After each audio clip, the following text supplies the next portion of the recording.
Good afternoon. My name is Sushma Raman, and I'm the Executive Director of the Carr Center for Human Rights Policy at the Harvard Kennedy School. It's my honor and privilege to welcome you today on behalf of the Carr Center and the African American Intellectual Historical Society, which are jointly co-sponsoring today's event.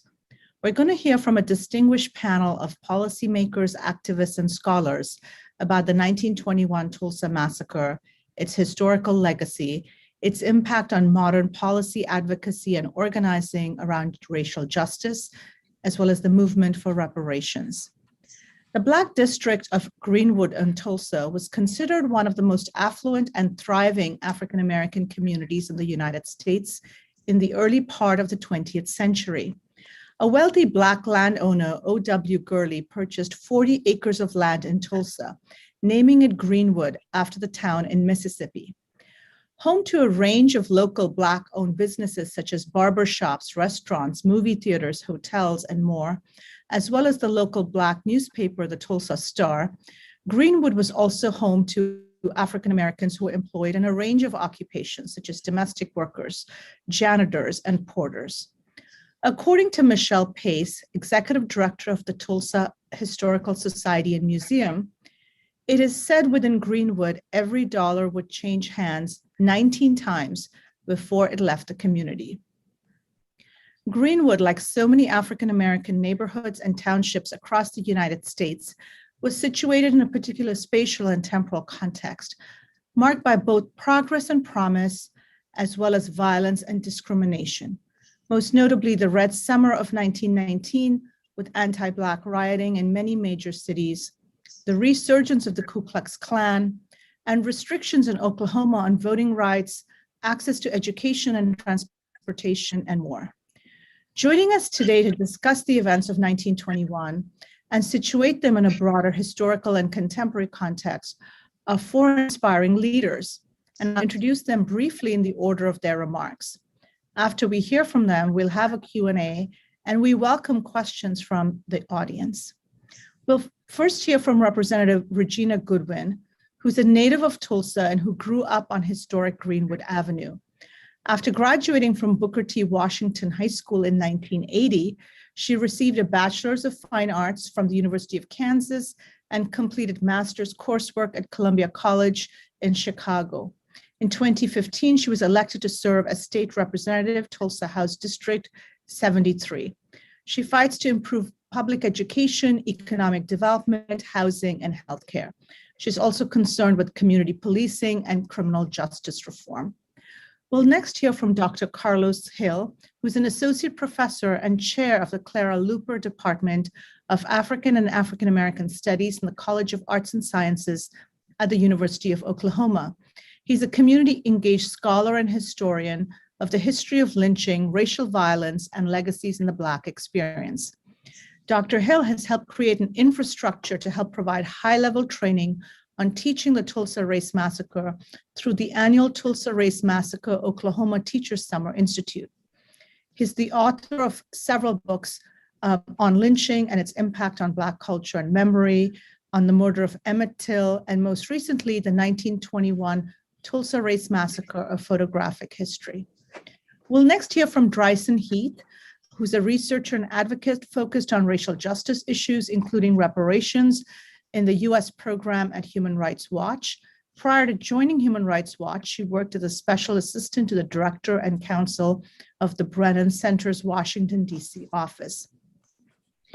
We'll then hear from Dr. Keisha Blaine, who's an award-winning historian of the 20th century United States. She's an associate professor of history at the University of Pittsburgh, president of the African American Intellectual History Society, and a fellow at the Carr Center. She serves as an editor for the Washington Post Made by History section, and she's the author of numerous multi-prize winning books. And her latest books are 400 Souls, A Community History of African America, 1619 to 2019, edited with Ibram Kendi, and coming out this October, Until I Am Free, Fannie Lou Hamer's Enduring Message to America. So thank you all for joining us today, and I'm going to turn it over to Representative Goodwin. Hi, how are you? First of all, thank you so much. It's just a privilege to be here and to speak on an I think, learn from the other panelists. I think this is it's one of those issues that every day, hopefully new light will shine and we will get closer to justice. So this has been a long journey. I am Regina Goodwin, state representative out of Tulsa, Oklahoma, and I'm blessed to represent the Greenwood area, an area that I actually was born and raised in. I lived at 1415 North Greenwood. That was my home. And so I had a great grandfather who was James Henry Goodwin. I had a great grandmother, Carly Marie Goodwin, grandfather Edward Goodwin, great aunt Anna Goodwin. These are all survivors of the 1921 Race Massacre. And so that history and the lessons of that period are with me every day, because quite often I'm driving down Greenwood Avenue, the very street that I grew up on, and I see what has become a gentrified area. And so we talk about the Race Massacre of 1921, and then you talk about a new kind of, I think, massacre, if you will, as it relates to the erasing, I think, of a culture and particular businesses that once were. I do want to say that in 1921, we talk about the dynamics of race and how in the world could a bustling environment where you had Black folks that were industrious, that Black folks that had a certain kind of ingenuity and a resilience in the midst of hatred and laws that said Black folks and white folks were not allowed to live together, right? And even today, where we're challenged with issues of race. So with that backdrop, you're looking at, as a state representative, I know the first bill that was passed, right, in the Oklahoma legislature was Senate Bill 1, which segregated races as it relates to transportation. And so that history is embedded not only in America, but specifically Oklahoma. And I know Dr. Hill is going to take us through that journey as it relates to the Indian Allotment Act and the oil wells here. I will fast forward to that place where a bustling city, Black folks, that a lot of white folks that were hateful, not all white folks, I'm talking about hateful white folks, did not like the prosperity that existed there in Greenwood in that day. And so it was my grandfather, who was a senior in high school at Booker T. Washington at the time. And he was preparing, like many of us would be if you're excited about graduating. He was decorating for his prom. And he got word that trouble was coming. That's all he heard on May 31st, that trouble was coming. And little did he know that that would mean the utter destruction, the racist terrorism that would take and consume that city. Just few words, trouble is coming. And it was an understanding that what our family had worked for, right? Some 14 properties, a Goodwin building at 123 North Greenwood would be utterly destroyed, decimated, and our family home would be the one that would be allowed to stand. And as you talk about the dynamics of race and all this, my great grandfather was very fair complected, and many folks thought him to be a white man. And we think because of that, when he waved the mobs off, they kept going. And they thought that perhaps his valuables were somehow worthy of saving.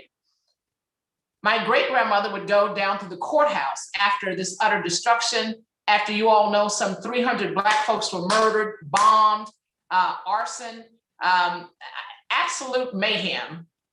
And my great grandmother would go down to the courthouse and say, listen, we want reparations. And there was a lawsuit filed in court and also a claim filed with the insurance companies. And as folks will know that have studied this issue, there were no reparations. There was no redress. There was no restoration. There was no reclamation of land. And till this day, we're still seeking the same reparations as we talk about HR 40 and we talk about enslaved persons and their being entitled to reparations. We see the same microcosm right there in Tulsa, Oklahoma, where we see there is a need for redress even today. So we have that tenacity. We have that remembrance of the souls that were lost, because this isn't just black and white facts. These are people that had children. There were mothers and fathers that were never returned to their homes. There were children that never saw their uncles and their aunts again. So this is something that we carry with us every day. We're very passionate about it. And even today, I think you're going to hear from a couple of your panelists, we were able to speak on a congressional hearing to ask for reparations and to talk about the importance of remembering, but not only but remembering, but repair. And so there have been remedies sought, right? 30 plus years, you've had people talking about in Congress the need for HR 40. And John Conyers has passed on. John Hope Franklin has passed on. My great-grandfather passed on. My grandfather passed on, never seen a day of justice. So it's only right that we put it in perspective and we understand that you really don't need the sharpest lawyers in the world. You really don't need all the courts and decades and 100 years to pass. What we need, we could talk about the Civil Liberties Act of 1988. We can talk about HR 40. We can talk about a victim compensation fund. We can talk about a number of remedies. The quickest remedy is a right heart and a right mind, just to do the right thing. And that's where we are. We're at the crossroads here in America where racism is being amplified.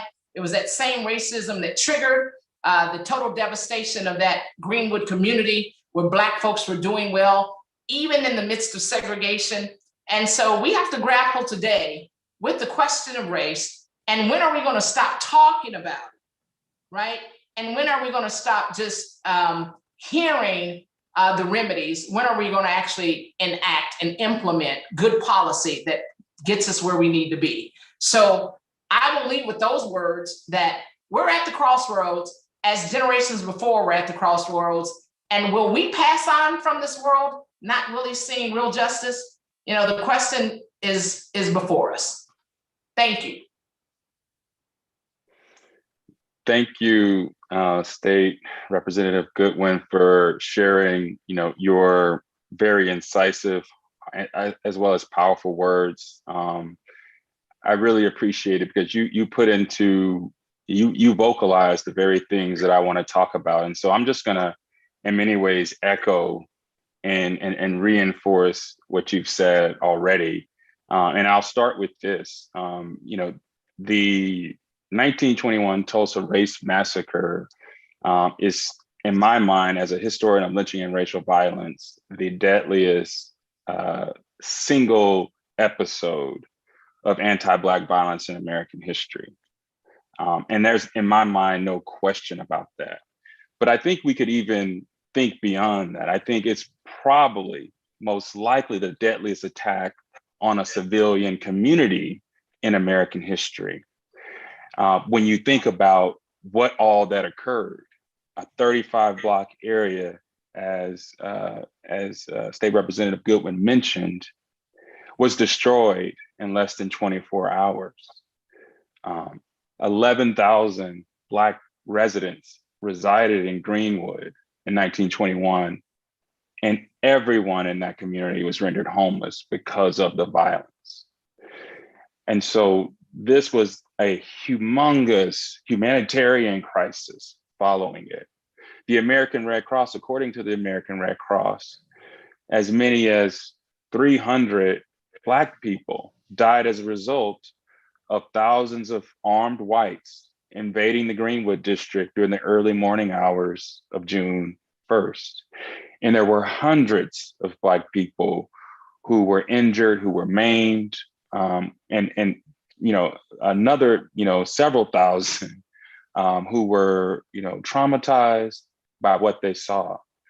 And so part of, my sort of journey and truly understanding this history, even as a historian of lynching and racial violence, has meant being in conversation and dialogue with descendants such as Representative Goodwin, but also community leaders, and also just the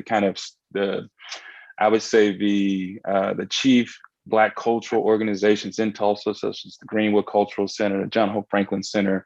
Through them, I learned the true scope and scale of what occurred. And even for historian of lynching and racial violence, when I was shocked when I really learned the depth of the viciousness that occurred on May 31st and June 1st, 1921.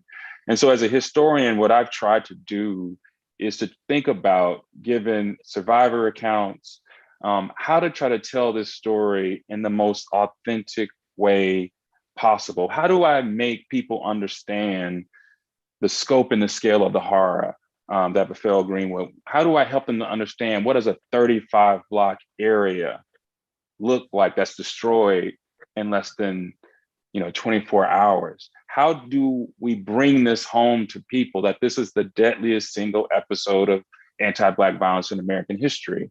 And so what I discovered in talking to community members and beginning my research in 2016 is not only is the race massacre, I know, the deadliest single episode of anti-Black violence in American history, is quite possibly the most photographed one as well. And so I want to share with you my screen very quickly. I hope everyone can see that. I want to just talk to you about, my sort of discovery of this, of the hundreds of photographs that whites took as they burned, looted, and ultimately destroyed the Greenwood district. And so for my book, 1921 Tulsa Race Massacre, Photographic History, what my goal was to do is to try to bring the story to life through photographs that, albeit taken by whites, but if you pair them alongside Black survivor testimony, it cuts through the white supremacist narratives that whites wanted to tell about what occurred, which was a riot, it was a insurrection or a Negro rebellion, right? That the Black men who came downtown to do harm, not to protect Dick Rowland.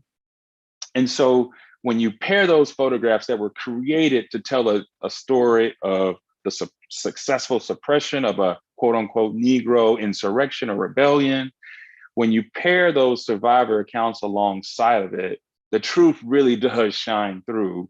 And the narratives that members of the mob and white spectators attempted to tell is dismantled because the survivor accounts so help us to understand what really occurred and who was at fault and who was at blame for what occurred. And so, we often talk about and recently had a conversation about how do we talk about what occurred 100 years ago? Should we talk about it as a race riot or should we talk about it as a massacre? And I am decidedly in the camp of people who would say this at minimum, what occurred at minimum was a massacre. And when I say massacre, what I'm talking about is a systematic and intentional military style assault on a civilian community that resulted in a 35 block area being destroyed and at as many as 300 Black people dead as a result. And so at minimum, it's a massacre, but I have often said, once I understood the scope of this, that this is actually a community lynching because it's the community that was the target of the violence. It was the community that was the target of the terror, not Dick Rowland and not the Black men who came downtown to protect him from lynching. The target was the community. The target was destroying the community. And so when I sort of began to really understand the scope and the scale of this, I'm learning it from descendants, I'm learning it from the cultural organizations and Black cultural organizations that have been the stewards of this history for decades. As I'm talking to them and reading these photographs And then at the same time, reading survivor accounts, it becomes clear to me that this, again, is a community lynching, and that not only is it a community lynching, but we could even talk about this as an attempted expelling or expulsion of Black people from Tulsa. And so the reason why I know this is a possibility is because in the county, or excuse me, in the state adjacent to Oklahoma, Arkansas, and Missouri, there were numerous white communities that expelled its Black residents after an allegation that a Black person had murdered a white person or assaulted a white person. Often in the 1890s and in the early 20th century, not only would an alleged Black criminal would be lynched for this, but the whole community would be forcibly removed through violence. And so I think this was in the cultural milieu of the Midwest region and in the Upper South region in the late 19th century, early 20th century. And so the photograph on the right, running the Negro out of Tulsa, I think is representative of this sentiment. And I'm not suggesting that everyone who invaded, everyone who helped or participated in destroying the community believed that the goal was to expel Tulsa's Black residents. But the reason why I share this photograph is it helps us to understand in part the psychology of what drove whites to destroy every significant structure in the community. Churches, homes, businesses, schools, hospitals, every significant structure destroyed. This photograph helps us to understand the psychology of why they did that.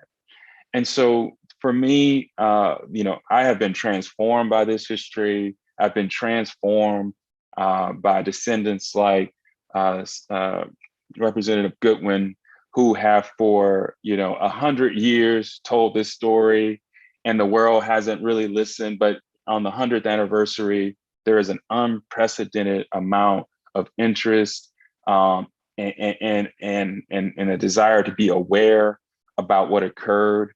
And so I would second Representative Goodwin's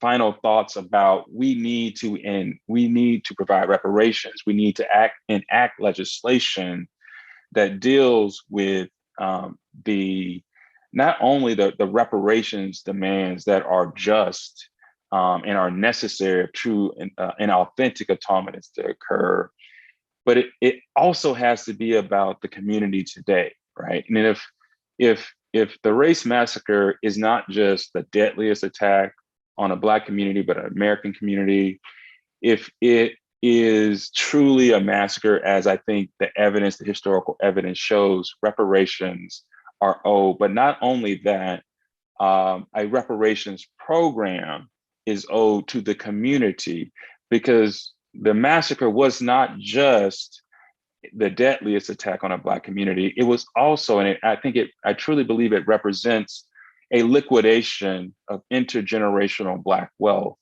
There are some current estimates that tell us that if you were to put the Greenwood district on the open market today, circa its 1921 value, it would be worth $600 million in today's dollars. And all of that wealth in less than 24 hours was liquidated. And so just imagine if we just take the kind of basic math of today's sort of investment landscape, if Greenwood would have, based on the $600 million figure, grown even 1%, on average for the last 100 years, what that could be. And so this is why the call for reparations is so urgent. It's because it's not just, reckoning with some of the most polarizing legacies around the massacre. as it relates to mass graves, but it's also about justice. And so what I hope is, our conversation can sort of tilt our listeners, in that direction, because I think that is, if the 100th anniversary is to mean anything, it should mean us securing the and mustering the courage to, for once, do right by America's victims of white supremacist violence. And so with that, I will pause and let my other panelists share their thoughts. Thank you so much, Dr. Hill, and just great to be in company with you all today, and also Representative Goodwin, as she testified powerfully earlier today in front of the House Judiciary Subcommittee, which I'm still overspilling from emotion from. So it was a powerful morning and afternoon. And why so powerful? The acknowledgement of centenaries testifying in Congress, period, being over 100 years old and being a witness, but also the fact that they had to do this, that they had to fly to DC over the span, of 24 hours to plead their case because it's been denied for a century. And that, unfortunately, is representative of a larger story in this country, in the US more broadly, the denials, the repeated denials and intentional destruction of communities. But the fact that we heard today from, Mother Fletcher, from Mother Randall, from Mr. Van Ellis, I implore you all to replay those testimonies if you were not watching live, because that emphasizes the urgency of now and what we're dealing with. We have seen thousands of survivors and descendants die waiting for justice. In other atrocities in the United States, we've dealt with them differently. And we're at a particular point in history where we're, everyone's rushing to the centennial. Let's have, let's kind of have this reckoning. But what is reckoning without repair? What is reckoning without reparation in all its forms that need to be administered for the Tulsa Race Massacre and its lasting impacts? So I come to you today, with fresh emotion and fresh energy to continue this fight alongside honorable families like the Goodwin family and others who have continually tried to not only make their voices heard, but for people to actually see them and then in return acknowledge their humanity in a more full and respectful way with reparation. At Human Rights Watch, we issued a series of reports in Tulsa, the first being an in-depth look into policing poverty and racial inequality in Tulsa, which really stems as a legacy of structural violence from the massacre and even pre-massacre when you're dealing with the enslavement of Africans in the state and the violence against freedmen that were enslaved by Native American tribes in the state. So our research, encapsulates what are the conditions of deep racial segregation in the Greenwood district, but also more broadly in Tulsa's community. So you, over time, post the massacre, which is really a sad, I feel like, people know the massacre, right? It's been televised, it's been popularized. A lot of the details about the aftermath are still not as widely talked about as the massacre itself. The promises by the Chamber of Commerce to provide full restitution and reparation, the actions by city officials to collude with the real estate exchange, white businessmen to turn Greenwood into a railroad site and an industrial site, which, you know, if you fast forward to Greenwood today, you're looking at 2 square blocks, about 2 square blocks in the business district. How is that not representative as you see luxury condos across the street from what will be the Greenwood Rising History Center, as you see the Oklahoma State University, Tulsa, Langston University, Tulsa, and BMX headquarters that is coming to Tulsa on a 30-year contract with 2 10-year extensions in the historic Greenwood district. This land that has not been given back to its Black rightful owners. And then the economic opportunity that is supposed to be seen with these structures and development that, you know, we're not sure that is going to render the economic prosperity that Black Tulsans need.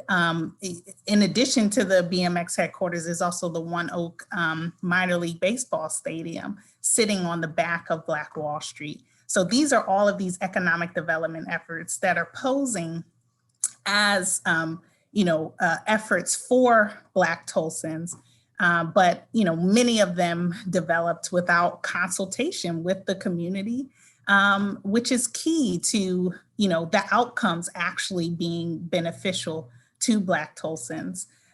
So I talked about our prior report, which laid the foundation for a May 2020 report that we released, calling for, you know, what the 2001 State Legislature Commission recommended. Reparations are the right thing to do. Financial reparations to the survivors, financial reparations to the descendants, an economic enterprise zone, not one that doesn't benefit Black Tulsans directly, but one that is made in their likeness and image with their consultation from start to finish. Also, proper burial of remains found in mass graves. That is a very delicate situation. It is commendable that the mass grave search is happening, but what will happen thereafter? How will these bodies, if connected to the massacre, be identified and properly handled? We're seeing, you know, in Philadelphia, the remnants of the MOVE bombing and how Black children's bones are being taught, you know, used in classrooms without even the knowledge of families. How do we ensure that the remains are returned back to these families so that their souls can rest? But in our greater context of not only re-upping the call for reparations for the massacre survivors and descendants, there's also the continuing impacts from the massacre. So I'm talking about the impacts of redlining. Tulsa was one of 239 cities across the US that was redlined. Many of that area in the Greenwood district was redlined in order to clear the way for urban renewal efforts. And then, you know, that's a byproduct, highway construction is a byproduct of those urban renewal efforts.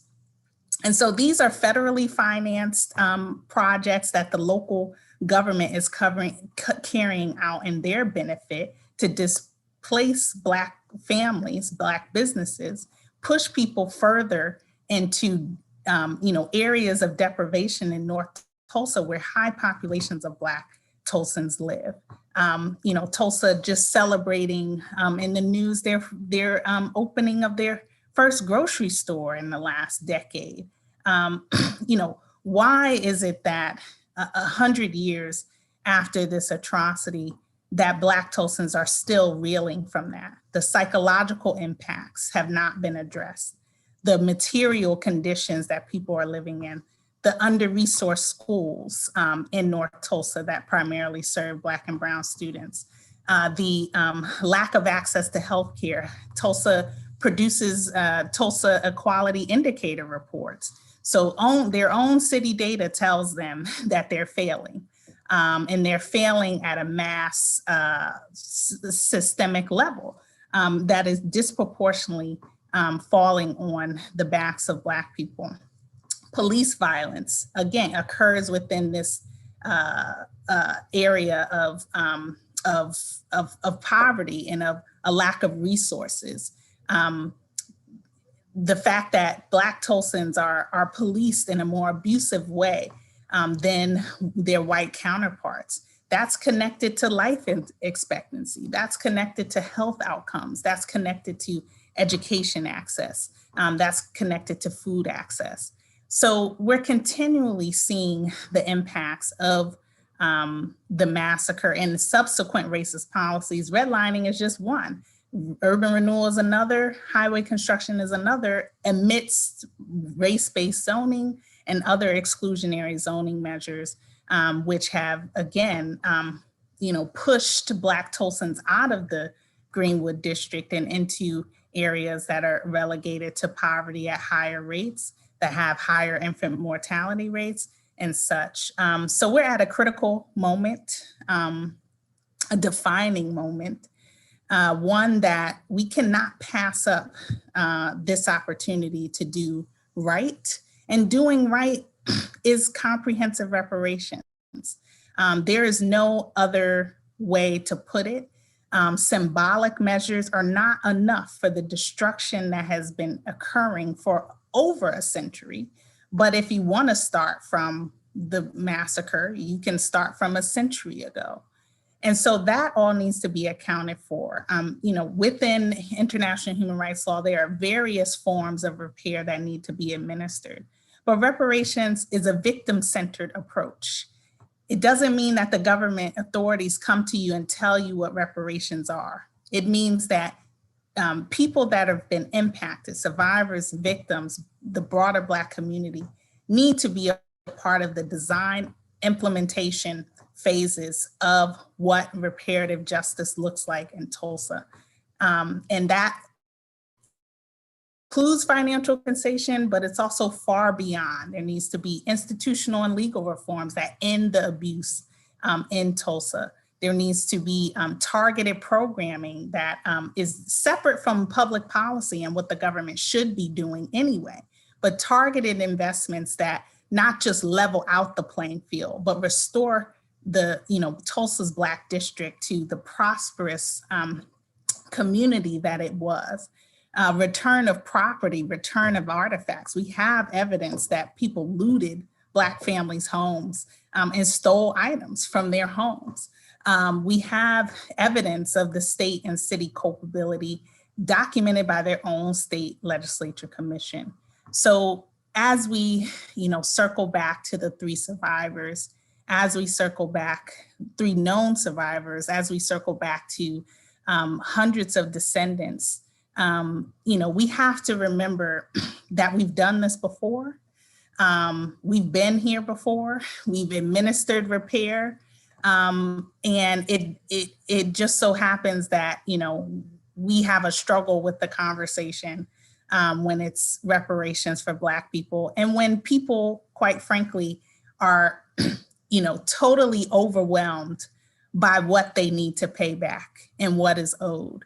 And I think that is the question here, that is always around feasibility and whether we can do this is actually a question about harm, how much harm has occurred, how much harm continues to compound itself, and how much harm actually needs to be repaired on all levels. Thank you. Good afternoon, everyone.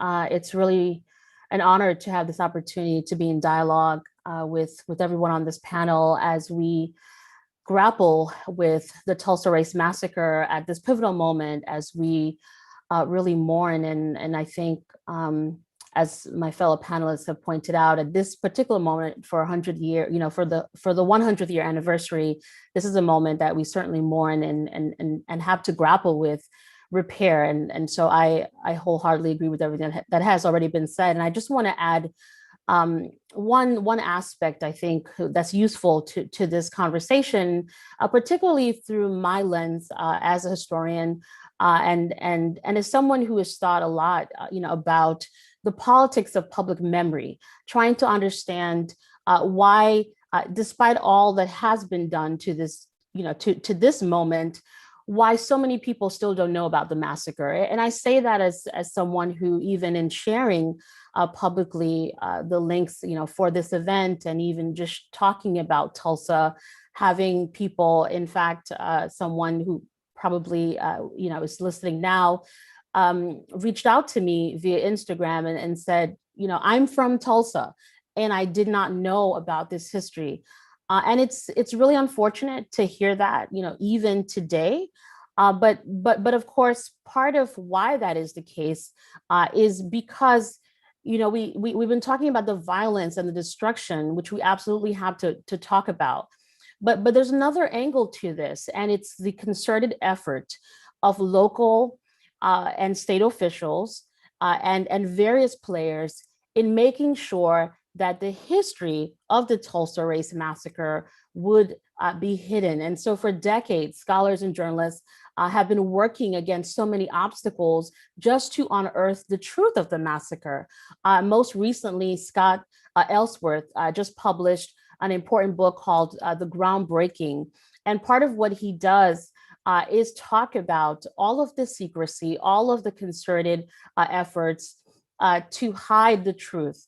And Ellsworth, I think everyone already knows, was one of the advisors to the Tulsa Race Massacre Commission, along with historian John Hope Franklin.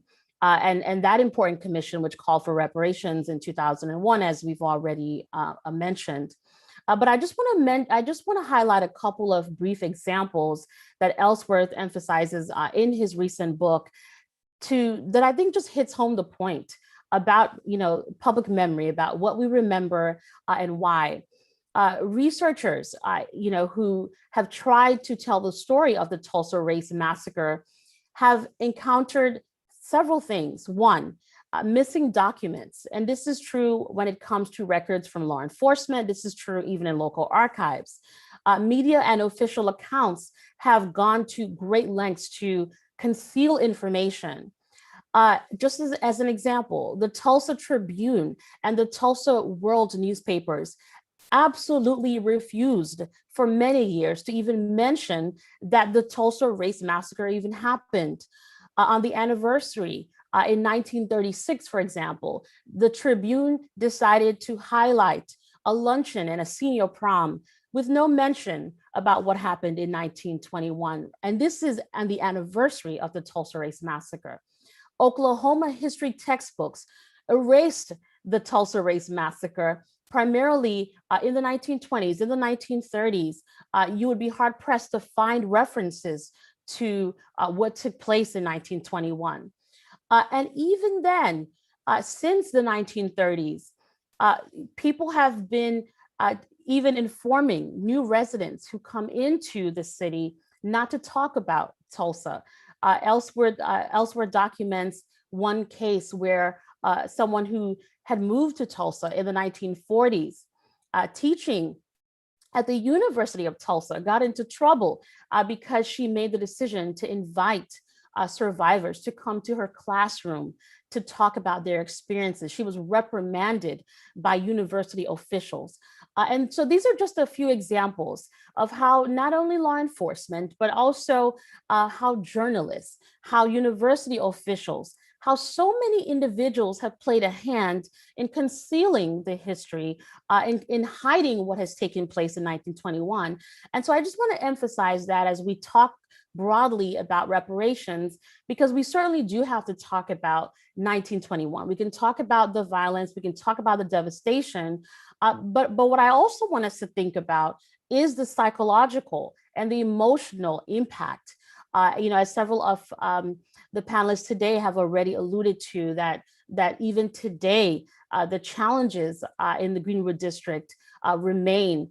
But I also just thinking about all of these efforts that were made to hide the history, I think part of that needs to be discussed openly. And I think newspapers, and I think journalists, and I think law enforcement officials, and I think all of the players who ultimately contributed to concealing the history needs to be confronted. And also, as we think about reparations, We should think far beyond just the millions that were lost as it pertains to property, but should be thinking even more about the kinds of repair that will be possible to address not just 1921, but what has happened since 1921 leading up to this very day. So I look forward to our continued conversation. Thank you all.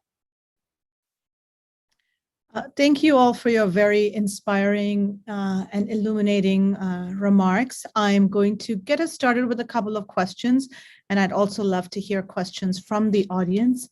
And I'm going to start with, just reflecting back on what Dr. Blaine referred to as the politics of public memory, because I think that's one of the key issues for us to consider as we look to the future.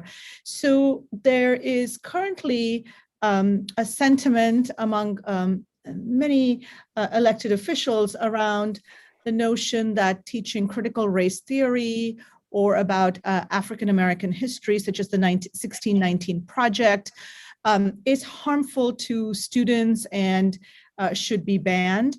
And this is paired with what has happened in society for decades, if not generations, around what philosopher Charles Mills refers to as white ignorance. And I'll just give you a couple of quotes. He says, Charles Mills says that white misunderstanding, misrepresentation, evasion, and self-deception on matters related to race are among the most persuasive mental phenomenon of the past few hundred years. A cognitive and mental economy psychically required for conquest, colonization, and enslavement.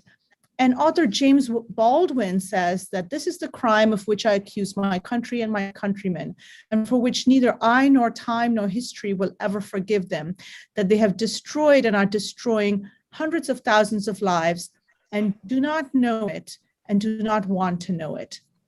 So at this stage, given the polarization in the United States and given what Mills refers to as white ignorance, how do we think about rebuilding memory, restoring memory, reclaiming narratives? How do we approach this work? And maybe I'll start with you, Keisha, because you referred to the politics of public memory, but I'd love to hear from our other panelists as well on this topic. Yes, I think this is so important. And part of what I hope happens is that in this moment, as we're talking about reparations, I mentioned just a few examples of the newspapers, and I think I was simply outraged as someone finding out about these kinds of practices, simply outraged, and I think about what it means for us to be at a moment where we say we want to experience, some sort of racial reckoning, of course, with the uprisings that have taken place across the nation and certainly across the globe. So many people are saying, let's talk about race, let's talk about racism, let's talk about our history, and let's confront our history. Granted, there will always be people who never want to talk about the full extent of our history, because if you sugarcoat the history, you don't have to deal with redress, right? If you don't confront the fact that local newspapers were complicit, if you don't confront the fact that law enforcement, helped in the devastation, right? Didn't protect Black citizens, actually helped in the devastation and the violence upon those citizens.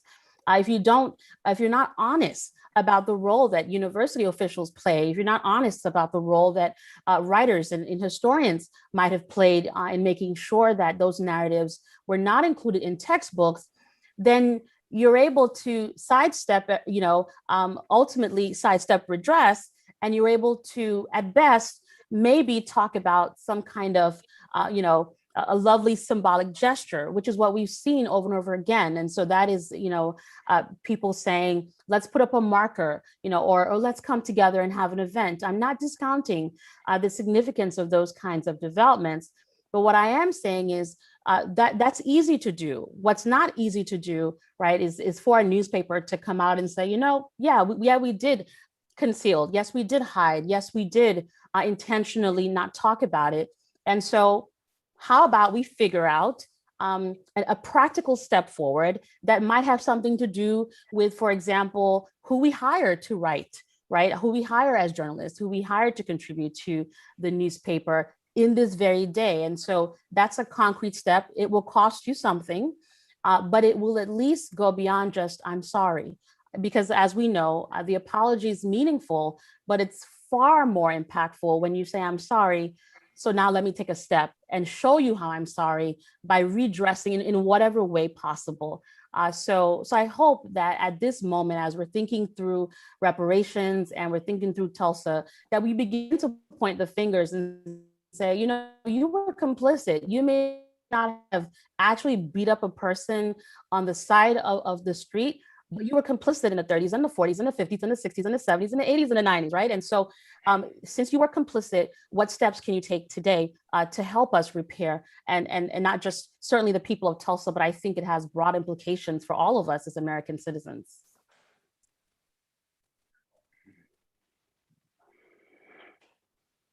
Well, I would just jump in and quick. That was such an eloquent statement, Keisha, Dr. Blaine. I would just want to speak to just the contemporary politics that you mentioned in the question. And I would say we can make this really simple. The attacks on critical race theories, Black studies, ethnic studies, both in higher ed and in secondary education, is about whose history do we center in the discussion of American history? Do we center it on people of color, their experiences, their voices, that highlight the trauma, the suffering, the oppression, and the ways in which there needs to be historical redress today? Or do we privilege perspectives that would deny those realities and write histories that don't talk about slavery as chattel slavery and a brutal institution, right? Or in talking about the massacre, not mention the mass graves, not mention the law of lives, not mention the destruction without restitution. That's what this debate is about, is whose history, perspectives, narratives get centered. And that's what the debate about the massacre, race riot or massacre, has always been about. Privileging race riot in terms of its practical implications meant that survivors would not receive, at least from insurers, reparations because of the riot clauses in many of the insurance policies. And then also with the city that was in denial about what actually occurred. It was not an insurrection. Black people were in defense of their communities. They were trying to keep the white mob out, keep their homes and businesses from being burned. And so this was not a rebellion. This was collective armed self-defense, a deep tradition in the Black experience. And so when you center victims, survivors, and descendants, those are the stories that you tell. You have to talk about it as a massacre at minimum, right? There were many ways in which survivors talked about it. They talked about it as a disaster. Mary Parrish in 1922-23, writes the first history of this event and calls it a disaster, not a race riot. And that was intentional. That was purposeful, because she was carrying the stories of victims and survivors. And for them, it wasn't a riot. It destroyed the community. It was a disaster. This was a human-made disaster. And so this debate, whether we're talking about critical race theory, ethnic studies, it's always about whose stories do we center. And certainly, I think the best example of this on the national stage is the 1619 Project, that centered the voices of women, Black women, and Black men in the conversation of American history, and what truths had to be told if those voices were centered. And the backlash is not because Hannah Nicole is not a historian. It's because they don't want those voices centered. And so this is what this is about. And this is why, for me, if the 100th anniversary is to mean anything, it has to be about centering the voices, the narratives of victims, survivors, and descendants.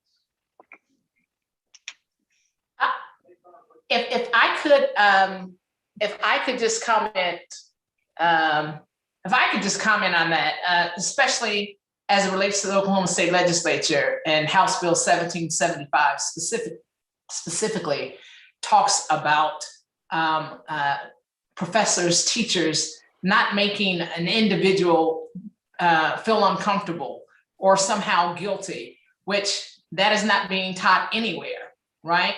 There's no one that is teaching that. So it's a false flag, and it is, I think, what this is, when you talk about centering, I think it also, more specifically, the dominant culture decides what's centered. The dominant culture decides, by and large, as I'm told oftentimes at the State House, that the majority will do what the majority will do. And it doesn't mean that it's fair. It doesn't mean that it benefits all of humanity. It means that there is this somewhat mob mentality that says might is right. Majority rules. Doesn't mean that it's right. So they are now able to take language, and they can take that language where they say, I'm sorry, right? I love this whole concept of I'm sorry, because we talk about it all the time, but we don't do anything about it. So really the I'm sorry that comes out of the mouth of someone who doesn't want accurate history taught, who doesn't want a small white child to be discomforted because little Black children were hung and families were destroyed and decimated, and they don't want a small white child to be discomforted by that teaching or that language. Yet they use language such as I'm sorry to deflect, to distract, to make something disappear. So we say, I'm sorry, but we're not really going to give you the time of day. I'm sorry about the tragedy. However, we're not going to deal with reparations. I'm sorry. However, we don't want you teaching in this classroom at any level, because you might happen to teach accurate history that makes me, as someone who has been an offender, actually look at myself. And folks don't like, they don't like to look at our racist history. Our history is racist. So then we get into this simplified argument of, is America racist? Is it not racist? Well, yes, it is, and yes, it ain't. Because if my next door neighbor is someone white who is somewhat broad-minded and really progressing as it relates to principles and policy and practices, well, that person's not racist. That person is moving us forward to the larger degree, right? However, America is absolutely steeped in racism. Anybody that denies that is denying who America is. So this whole argument about we don't want individuals to be discomforted, we don't want this language about America is racist to be in our vocabulary or in our conversation. It is, again, white privilege, white male-dominated society, the predominant culture dictating who we are to be, what we are to be discussing. And that is, we don't have right now the privilege to center.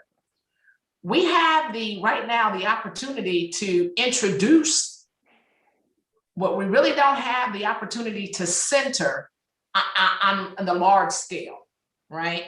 And if that were the case, this bill would not have been passed and signed by the governor at such an alarming rate in Oklahoma. And then I'm supposed to be told that there's nothing wrong with it by the mayor of Tulsa and certainly by the governor of Oklahoma. So we gotta do more than talk, and we have to really understand that language, how it's being twisted and convoluted, even to a simple apology of I'm sorry, doesn't mean I'm sorry anymore. It is a segue into, I really want you to disappear, and I really don't want to talk about this conversation anymore, because the I'm sorry is never followed, oftentimes, with the action that will get us to a better place. That's what I got to say about that. I'd like to pivot to talking about HR 40, and I'll turn to you first, Representative Goodwin. I'd also like Dryson to speak about this. I'd love your thoughts on, how do we take this to make it reality, what is needed, And Dryson, if you can talk a bit about sort of what you see happening on the ground in terms of mobilizing community organizations and communities of support for HR 40, and maybe other efforts that are happening locally as well. I'll be very brief. What keeps us disconnected and not moving forward is when we get into these intellectual conversations about, well, where do we start? It's just so difficult because there's so many millions of folks that we would actually have to compensate.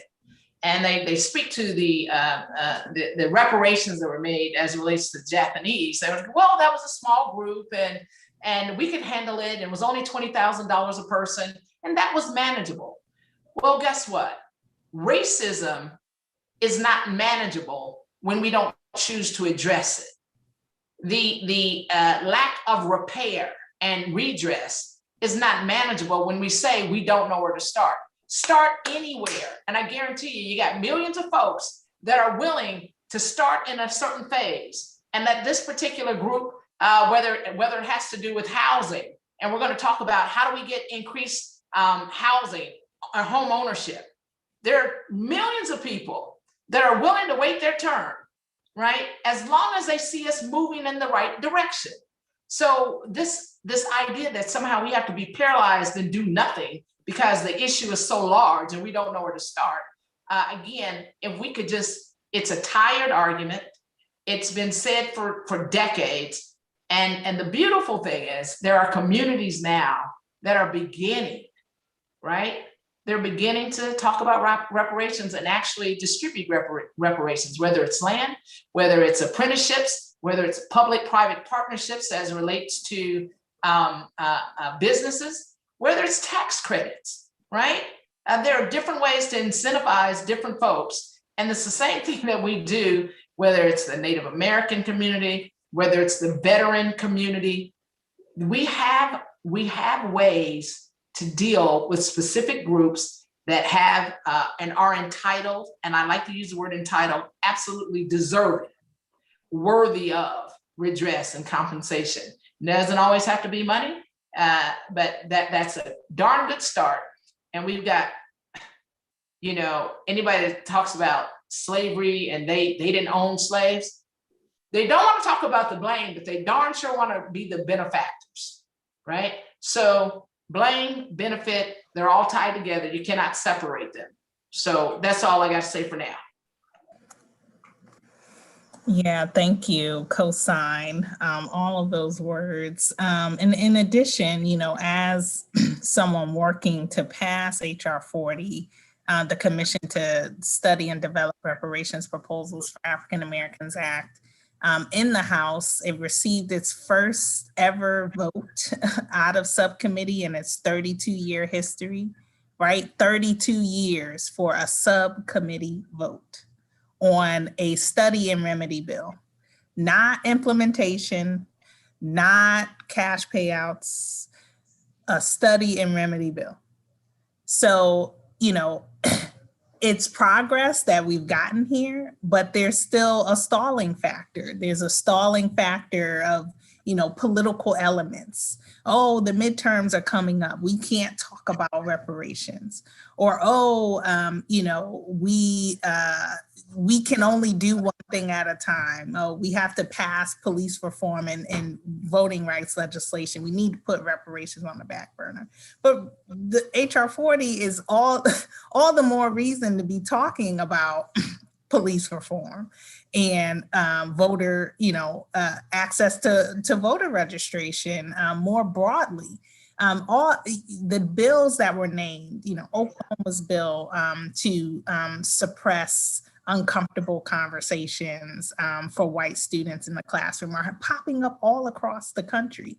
But that's also occurring in the midst of hundreds of voter suppression bills being passed and bills being passed to, legalize hurt on protesters by cars and all the various other discriminatory policies. So there is an overwhelming support for HR 40 currently. You also have a Senate companion S40, which has, these are both bills that have unprecedented co-sponsorship. In the House, we have 185 co-sponsors. Most bills don't even get that many and get floor time. We have mobilized grassroots national organizations across the country, many of whom are seeing reparations processes pan out in their own communities and are like, why isn't this happening at the federal level? We need to make sure that this happens. And, there are some people that say, well, why do we need a study about the impacts of slavery? Why do we need to document that further? We have the data, we have the lived experiences. And absolutely, I'm with you. I'm tired of seeing stuff, sit on the shelf collecting dust myself. However, the federal government, part of the acknowledgement, right? We've never had an official apology by any president for the enslavement of Africans in this country. That's a big deal. But we have to go beyond the apology. Because there are material conditions that people are living in today that are a direct result of these legacies and evolutions of enslavement that are impacting Black people today. So there is a moment as well to actually act at the federal level. There's also powers that the president has to establish a HR 40 reparations commission by executive order. Presidents in the past have done that when legislation is stalled in Congress. So there is a clear pathway towards action. Will white comfort and white ignorance be put aside for the broader benefit of this country? We'll have to wait around and see. Thank you. I have a couple of questions from the audience for our historians. So I'll turn to both Dr. Hill and Dr. Blaine on this front. Where can primary sources recounting the massacre be found, i.e. survivor accounts and narratives, both from Black and white Tulsans? And another person asked about an organization called the African Blood Brotherhood, and whether you have information on their involvement, if any, in the Tulsa Massacre and the response. So I'll let Professor Hill offer some specific resources as it pertains to the primary sources and oral histories for specifically in Tulsa. One of the things that I would just briefly mention, we've been referencing the Tulsa Race Commission from 1997, and the commission that I referenced earlier, being advised by John Hope Franklin and Scott Ellsworth. That commission interviewed around 118 survivors of the Tulsa Race Massacre, and maybe Professor Hill can offer some insights as to how easily accessible any of this might be for someone doing research. But that comes to mind certainly as a valuable source. Also, I'm just quickly looking here because the Beinecke Library at Yale just recently shared a collection on Tulsa that I'll try to find and see if we can share the link for everyone, which I thought was really great because it was easily accessible. And for those that are teaching, there might be some material there that you can use in your classes. And so Professor Hill, I'll let you jump in since I know that you have a lot of great resources to share. Yeah, I mean, I think for me, the most vivid account from a survivor's vantage point comes in Mary Parrish's Events of the Tulsa Disaster. It's a book that has been out of print for many years, but in recent years, there's been some small reprintings, and I happened to, very early on in my research, figure out that this book exists and was able to get a copy from the John Hope Franklin Center for Reconciliation. And so I think that is, a gem of a historical document. If you want to understand this history from a survivor standpoint, start there. The only problem with getting access to that book, but luckily there's been a larger reprinting recently. And so I think it's going to be more widely available. I think it's published by Trinity University Press. I could be wrong about that, but I think that's the publisher for the latest reprint of the events of the Tulsa disaster. Dr. Blaine mentioned the Tulsa Race Riot Commission that it was impaneled 1997, 2001. It did interview 118 survivors and created a database around their, sort of historic information. And they created transcripts from those video as well as audio transcripts for those interviews. And so I was able to review all of those oral histories and really carefully kind of parse them out, listen to parts of them, but mostly just try to soak in, their stories. And so I think those stories are accessible at the Oklahoma Historical Center in Oklahoma City, but also parts of those oral histories can be found in the commission report that was produced in 2001, 2002. And so that source is rich with survivor accounts. And so there's a number of places that you could look, but I would definitely start with events for the Tulsa disaster. And I just wanted to briefly address the person who asked about the African Blood Brotherhood. I believe the question was about their response to the Tulsa Massacre? Or a connection to it. Connection to. So the only connection that immediately comes to mind is one that Minka Makalani writes about in his book, In the Cause of Freedom. And this is In the Cause of Freedom, Radical Black Internationalism from Harlem to London, 1917 to 1939 from UNC Press.